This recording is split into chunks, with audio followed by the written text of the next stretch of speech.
Só que é o futebol, tem coisas que acontecem, são detalhes que আমি চাই Robson Robinho বাংলাদেশের হয়ে খেলুক। এবার লাইভে এসে একই বললেন নেইমার। দর্শক, বিস্তারিত জানতে হলে ভিডিওটি না টেনে একেবারে শেষ পর্যন্ত দেখুন। এমন একটা সময় আসছে যেটা বাংলাদেশের ফুটবল ইতিহাসে লেখা থাকবে স্বর্ণাক্ষরে।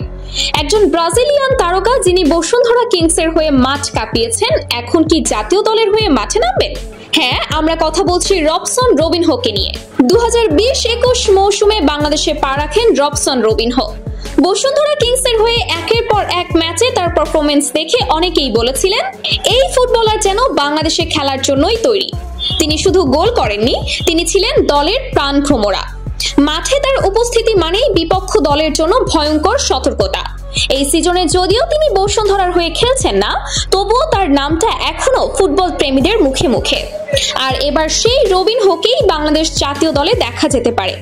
সূত্র বলছে, বাফুফে বাংলাদেশ ফুটবল ফেডারেশন রবিনহোকে অফার দিতে যাচ্ছে জাতীয় দলের হয়ে খেলার জন্য। তাবিথ আউয়াল নিজে সময় বের করে রবিনহোর সঙ্গে বসতে যাচ্ছেন আলোচনায়। একই সঙ্গে শুরু হবে ফিফার অনুমোদনের আনুষ্ঠানিক কার্যক্রম। তবে এখন সবকিছু নির্ভর করছে রবিনহোর পরিবারের সম্মতির ওপর। পরিবার যদি সম্মতি দেয় তাহলে খুব দ্রুতই রবিনহোকে দেখা যাবে লাল সবুজের জার্সি গায়ে। এখন প্রশ্ন হচ্ছে, এই খবরটা শুধু বাংলাদেশে নয়, বিশ্ব ফুটবলেও আলোড়ন তুলেছে। আর তারই প্রমাণ, এক বিশ্ব তারকা এবার সরাসরি লাইভে জানিয়ে দিলেন তার ইচ্ছা।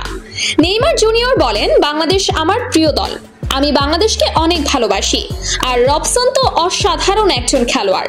আমি সত্যি চাই সে বাংলাদেশের হয়ে খেলুক। আমি বিশ্বাস করি সে দারুণ কিছু করবে বাংলাদেশের জন্য। তো দর্শক, আপনারা যদি চান রবিনহো বাংলাদেশের হয়ে খেলুক, তাহলে কমেন্টে লিখে জানান ইয়েস রবসন ফর বাংলাদেশ। আর এমন এক্সক্লুসিভ আপডেট পেতে চ্যানেলটি সাবস্ক্রাইব করে পাশে থাকুন। ধন্যবাদ।